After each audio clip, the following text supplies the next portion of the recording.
বন্ধুরা, আমরা সবাই ভালো মানুষ হয়ে ওঠার শিক্ষা পাই। আমরা এটাই শিখি যে খারাপ কর্ম থেকে বাঁচুন এবং অন্যের সম্মান করতে শিখুন। কিন্তু অনেক সময় আমরা এটা ভুলে যাই যে কখনো কখনো আমাদের এই ভালো হয়ে ওঠার সুযোগও নেওয়া হয়। ভালো মানুষ কে পছন্দ করে না? আমাদের ছোট থেকে এটা শেখানো হয় যে ভালো মানুষ হয়ে ওঠো, ভালো কর্ম করো, কারো দুর্বলতার সুযোগ নিও না। কিন্তু এটা শেখানো হয় না যে যখন আমাদের উপর কিছু লোকেদের দ্বারা অন্যায় করা হয় তখন আমাদের কিভাবে থাকা উচিত। যখন আমাদের ভালো মানুষের সুযোগ নেওয়া হয় তখনও কি আমাদের ভালো হয়ে থাকা, আমাদের আত্মসম্মান হারিয়ে ফেলাটা কি ঠিক? যখন একটি ভালো মানুষের অধিকার জোর করে ছিনিয়ে নেওয়া হয় তখনও কি ভালো হয়ে থাকাটা ঠিক? বন্ধুরা, ভালো হওয়া আজকাল একটা আদর্শ বলে মানা হয়। যেমনটা আপনি আপনার আশেপাশের লোকজনদের এটা বলতে শুনে থাকবেন যে দেখো ওই ব্যক্তি কত ভালো মানুষ। কিন্তু এর মাঝখানে আমরা এটা ভুলে যাই যে ভালো মানুষ হয়ে ওঠারও একটা সীমা থাকা দরকার। আমাদের এটা মনে রাখতে হবে যে প্রয়োজনের অতিরিক্ত ভালো হয়ে ওঠাও ভালো নয়। আর যদি আমরা এটা ভুলে যাই তাহলে এই দুনিয়া আমাদের বারবার এটা মনে করিয়ে দেবে, এটা প্রমাণ করিয়ে দেবে যে দরকারের বেশি ভালো হয়ে ওঠাটা একদমই ভালো নয়। বেশিরভাগ সময় আপনি এটা দেখে থাকবেন যে যে ব্যক্তি যত বেশি ভালো হয় সে ততই বেশি দুঃখ পায়। কিন্তু এমনটা কেন? ব্যক্তি সবসময় অন্যের ভাবনা এবং অন্যের চাহিদাকে নিজের থেকে অনেক বেশি গুরুত্বপূর্ণ ভাবে, আর এই কারণেই তিনি নিজেকে একটি কঠিন পরিস্থিতির মধ্যে পান। বেশিরভাগ সময় তার এটা মনে হয় যে আসলে কেন লোকেরা তার করা কর্মকে অগ্রাহ্য করে, আর উল্টে তারই দুর্বলতার সুযোগ নেওয়া হয়। কখনো অনেক বেশি কাজ করিয়ে কিংবা কখনো তাকে কোনো গুরুত্ব না দিয়ে অগ্রাহ্য করা পর্যন্ত। কারোর জন্য যদি আমরা ভালো কিছু করি তাহলে তার থেকে আমরা কেন দুঃখ পাই? সাধারণভাবে যখন কোনো ব্যক্তি ক্রোধিত হয় কিংবা দুঃখী হয়ে যদি কাউকে ভালো মন্দ বলে ফেলে তাহলে আমরা তাকে খারাপ ভাবতে শুরু করি। এমনটা আপনার সঙ্গেও হয়ে থাকবে যে আপনি কখনো না কখনো কাউকে রেগে ভালো মন্দ বলে ফেলেছেন, আর শুধুমাত্র ওই কারণেই লোকেদের নজরে আপনি খারাপ হয়ে যান। যেমনটা কর্ম আর ফলের নিয়ম বলে, খারাপ কর্মের পরিণাম খারাপই পাবেন। আজ পর্যন্ত আপনি এটাই বুঝে এসেছেন, কিন্তু আজ এই কাহিনীটি শোনার পর আপনি বুঝতে পারবেন যে ভালো মানুষের সঙ্গেও খারাপ হতে পারে। যখন সে প্রয়োজনের অতিরিক্ত ভালো হয়ে ওঠে তখন সে দুঃখ পায়, তার পরিণামও খারাপই হয়। তো আসুন আজ এই বৌদ্ধ কাহিনীটির মাধ্যমে আমরা এটা বুঝব যে এই পরিস্থিতিতে আমাদের কি করা উচিত, আর এটাও জেনে নেব যে অনেক বেশি ভালো হওয়াটা ভালো নাকি খারাপ। বন্ধুরা, অনেক সময় আগেকার কথা, এক নগরে এক ধনী শেঠ থাকতেন যিনি খুবই দয়ালু ছিলেন। এত বড় ব্যবসা এবং অনেক বেশি ধন সম্পত্তি থাকার সত্ত্বেও তিনি একজন সাদাসিধে এবং দান করতে থাকা ব্যক্তি ছিলেন। তিনি সবার সাহায্য করতেন। তার মনের মধ্যে লোকেদের প্রতি দয়া এবং ভাবনা ছিল। তিনি কারোরই দুঃখ দেখতে পারতেন না। তার এতটা দয়ালু এবং সাদাসিধে স্বভাবের জন্য তার আশেপাশের লোকেরা তার এই দুর্বলতার সুযোগ নিত। কিছু মানুষ ওই শেঠের কাছ থেকে মিথ্যা মিথ্যা বাহানা করে তার থেকে অর্থ ঋণ নিয়ে যেত। যখন এই শেঠ ওই সমস্ত লোকেদের এই দুঃখ দেখতেন এবং তাদের সমস্যার কথা শুনতেন তখন তার মন ভারী হয়ে উঠত। এরপর যখন ওই সমস্ত লোকেরা বলতো যে আমার কিছু অর্থ ঋণ চাই, আপনি কি আমাকে একটু সাহায্য করবেন, আমি আপনার এই সাহায্য কোনোদিনও ভুলব না, তখন তিনি তাদের মানা করতে পারতেন না। তিনি এটা ভেবে তাদের অর্থ দিয়ে দিতেন যে এখন এর খারাপ সময় চলছে, এর আমার সাহায্যের প্রয়োজন, পরবর্তীকালে সেই অর্থ ফেরত দিয়ে দেবে। ধীরে ধীরে সময় কেটে চলে। লোকেরা ওই শেঠের সামনে কাঁদতে থাকে এবং তার অর্থ ঋণ হিসাবে নিয়ে যায়। এরপর তারা ওই অর্থ কখনোই ফেরত দিত না। এই শেঠও কখনোই ওই অর্থ ফেরত চাইতো না। তার এটা মনে হতো যে যখন এর খারাপ সময় কেটে যাবে তখন সে এই অর্থ ফেরত দিয়ে দেবে।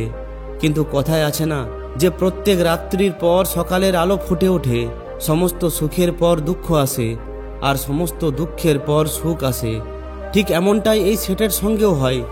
কয়েক বছর পর তার কাছে অর্থ কম হওয়ার কারণে তার ব্যবসায় কাঁচামাল মজুত করার জন্য অর্থের ঘাটতি হয়, আর এই কারণে তার দোকানে গ্রাহকও কম হতে শুরু করে। কারণ যে সমস্ত জিনিস ওই গ্রাহকদের দরকার ছিল ওই সমস্ত জিনিস এই ব্যবসায়ীর কাছে শেষ হয়ে গিয়েছিল, আর ওই জিনিসপত্রগুলিকে নিয়ে আসার জন্য এখন তার কাছে কোনো অর্থও ছিল না। ধীরে ধীরে এই শেঠের সমস্ত অর্থ শেষ হয়ে যায়। একটা সময় ছিল যখন এই শেঠ ওই নগরের একজন ধনী ব্যবসায়ী ছিলেন, কিন্তু আজ তার কাছে কোনো অর্থই নেই। তার ওপর অনেক বেশি ঋণ তাকে বাজার থেকে নিতে হয়।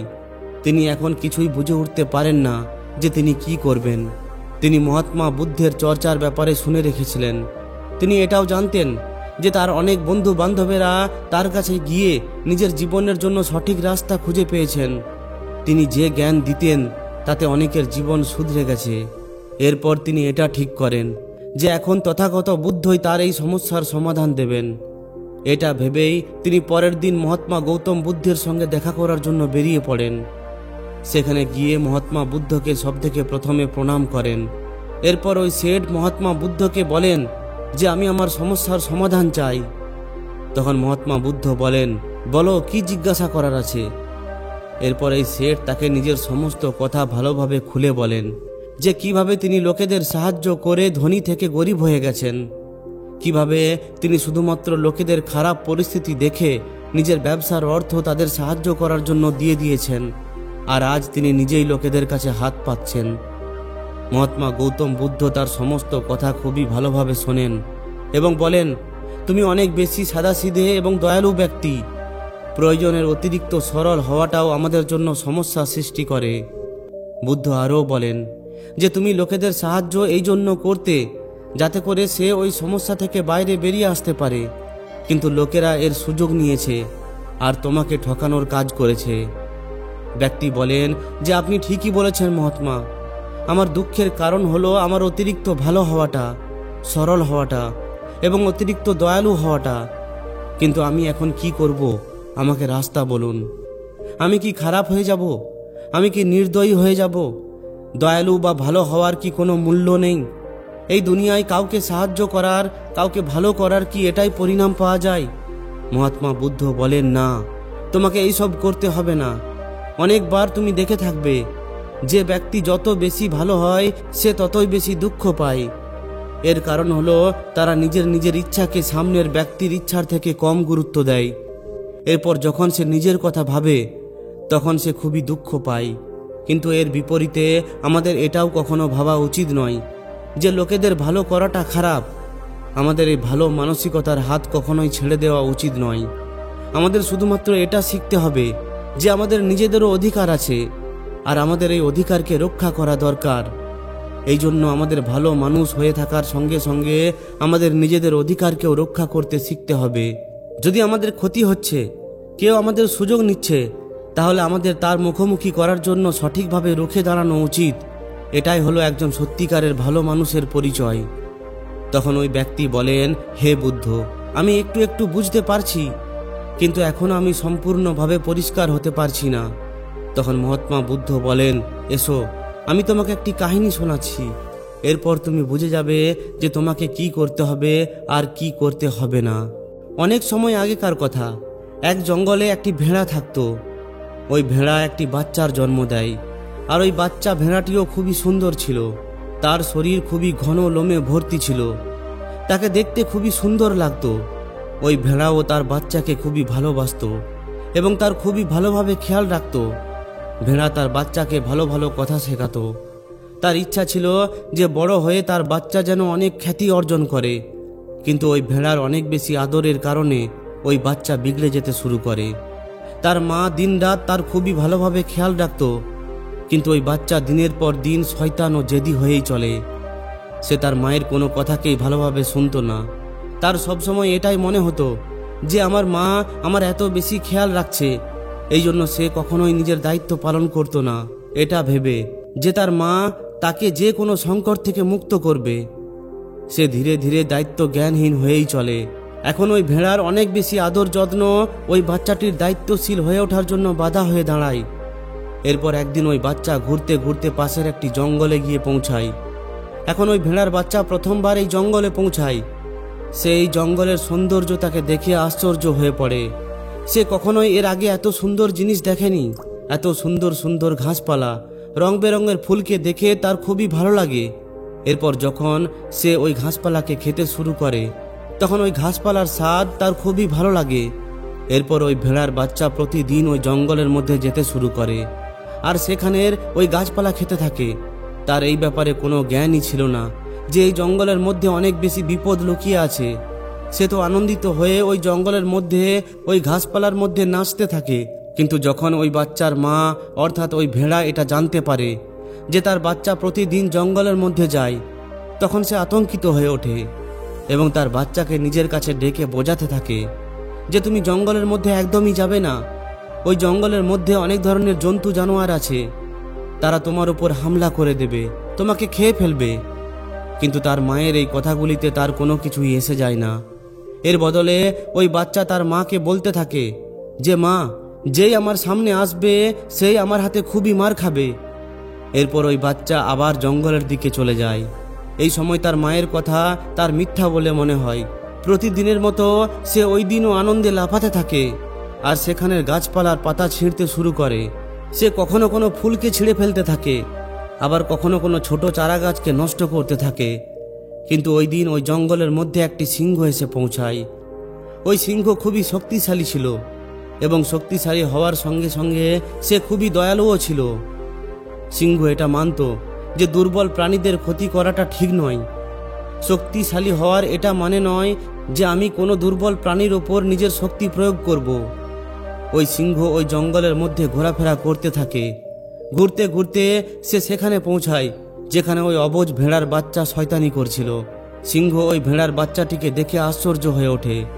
সে ভাবে যে এই বাচ্চাটির মধ্যে কোনো ভয়ঙ্কর জানোয়ারের ভয় কেন নেই। এই বাচ্চা কিভাবে ছোট ছোট গাছপালার ডাল অকারণেই ছিঁড়ে ফেলছে। এরপর ওই সিংহ ওই বাচ্চাটিকে চুপচাপ কিছুক্ষণ দেখতে থাকে।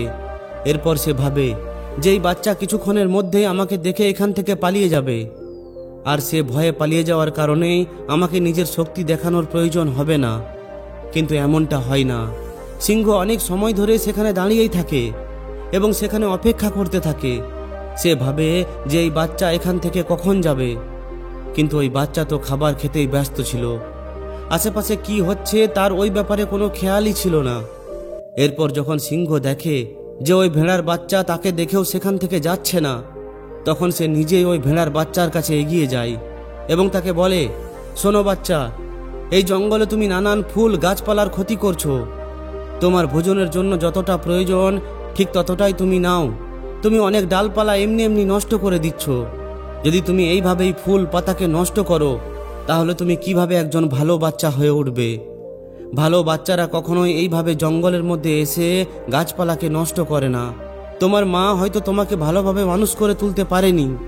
সিংহের এই কথা শুনে ওই ভেড়ার বাচ্চা বলে যে তুমি যদি ভালো হয়ে থাকতে চাও তাহলে তুমি ভালো হয়ে থেকো, আমি যেমনটা ঠিক তেমনটাই হয়ে থাকব।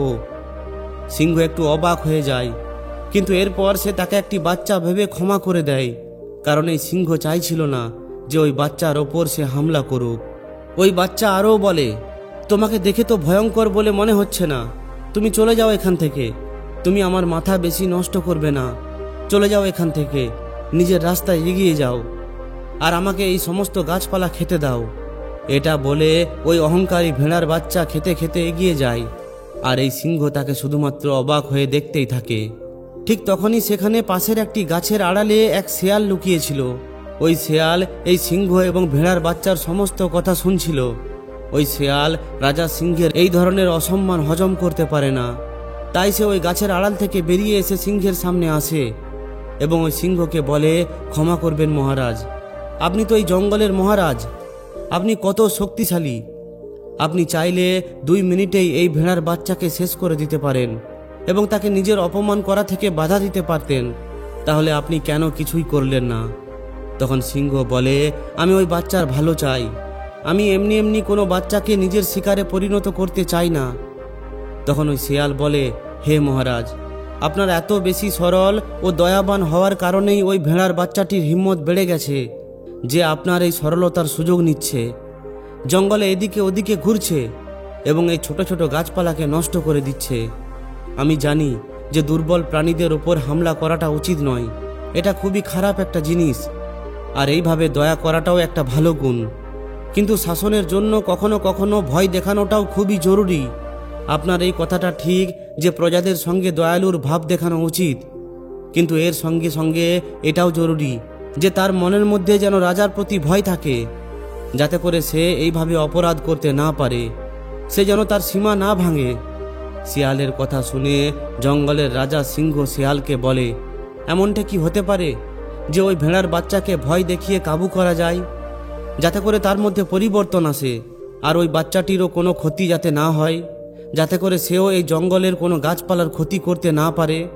সিংহের এই কথা শুনে শিয়াল বলে, হ্যাঁ মহারাজ, অবশ্যই আমি এমনটা করতে পারবো যে সে ভয়ও পাবে, শুধরেও যাবে, আর তার কোনো ক্ষতিও হবে না। তাকে এত বেশি ভয় পাইয়ে দেব যে সে কখনো এই জঙ্গলে ঢোকার সাহস পাবে না। আমি তাকে এমনভাবে ভয় দেখাবো যাতে তার মনের মধ্যে ভয় বসে যাবে। ওই শিয়াল আরও বলে যে তার মা তো তাকে কখনোই শোধরাতে পারেনি, কিন্তু আমি তাকে অবশ্যই শুধরে দেব। শিয়ালের কথা শুনে সিংহ বলে, আচ্ছা ঠিক আছে, তুমি তাহলে চেষ্টা করে দেখো। যদি তুমি এটা করতে পারো তাহলে আমি তোমাকে জঙ্গলের সমস্ত জীবজন্তুর সামনে পুরস্কৃত করব। সিংহের এই কথা শুনে শিয়াল খুবই খুশি হয়ে ওঠে। সে সঙ্গে সঙ্গে ওই ভেড়ার বাচ্চার কাছে পৌঁছায় এবং তার সামনে গর্জন করে ওঠে। ওই ভেড়ার বাচ্চা সেখান থেকে পালিয়েই যাবে, তার আগেই এই শিয়াল ওই বাচ্চাটিকে মাটিতে আঁচড়ে ফেলে এবং তাকে তার ধারালো নখ দিয়ে চেপে ধরে। এরপর শিয়াল তাকে বলে যে, বলো, তোমাকে এখন মেরে ফেলবো নাকি ছেড়ে দেব? তুমি এই জঙ্গলের দুর্বল গাছপালাদের সঙ্গে তো এমনটাই করেছো, আমার তো মনে হয় তোমাকে মেরে ফেলা উচিত। শিয়ালের এই কথা শুনে ওই ভেড়ার বাচ্চা থরথর করে কাঁপতে শুরু করে। এরপর সে ওই শিয়ালকে বলতে থাকে, আমাকে ক্ষমা করে দাও, আমাকে ছেড়ে দাও, আমাকে এখান থেকে যেতে দাও। আমি এই জঙ্গলের দিকে আর কখনোই আসবো না, না তো কখনো এই জঙ্গলের গাছপালার কোনো ক্ষতি করব, আর না তো কখনো আমি আর ভুল করব। এরপর যখনই ওই শিয়াল বাচ্চাটিকে একটু ছাড়ে, তখনই ওই ভেড়ার বাচ্চা সেখান থেকে দৌড়ে পালিয়ে যায়। সে দৌড়াতে দৌড়াতে তার মায়ের কাছে গিয়ে পৌঁছায়। এদিকে শিয়াল ওই সিংহের কাছে গিয়ে মাথা নত করে বলে, দেখলেন মহারাজ, ক্ষমতার সঙ্গে বুদ্ধির প্রয়োগ করাটা অনেক জরুরি, তবেই লোকেরা আমাদের সম্মান করে, তবেই লোকেরা আমাদের ভালো মানুষের সুযোগ নিতে পারে না। শিয়ালের এই কথা শুনে সিংহ খুবই প্রভাবিত হয়। সে ওই শিয়ালকে সমস্ত জানোয়ারদের সামনে পুরস্কৃত করে।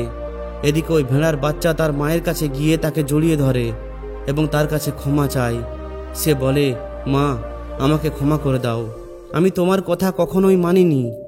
তুমি আমাকে সব সময় বলতে যে জঙ্গলের মধ্যে অনেক ভয়ঙ্কর জীবজন্তু আছে, আজকের পর আমি কখনোই ওই জঙ্গলের মধ্যে যাব না। এরপর মহাত্মা বুদ্ধ ওই ব্যক্তিটিকে বলেন যে, দেখলে, কখনোই এতটা ভালো হয়ে উঠবে না যাতে তোমাকেই সবাই খেয়ে ফেলে, আবার এতটা কঠিনও হয়ে উঠবে না যাতে লোকেরা তোমাকে পছন্দই না করে। দরকারের বেশি ভালো হয়ে ওঠা মানুষকে দুঃখ দেয়, লোকেরা তার সম্মান করে না, এর বদলে তাকে সবাই পাগল ভাবে। মহাত্মা গৌতম বুদ্ধ ওই শেঠকে বলেন যে যদি সিংহ এত বেশি সরল বা ভালো হয়ে থাকে তাহলে বাকি সবাই তাকে ভয় পাওয়ার বদলে পাগল ভাববে।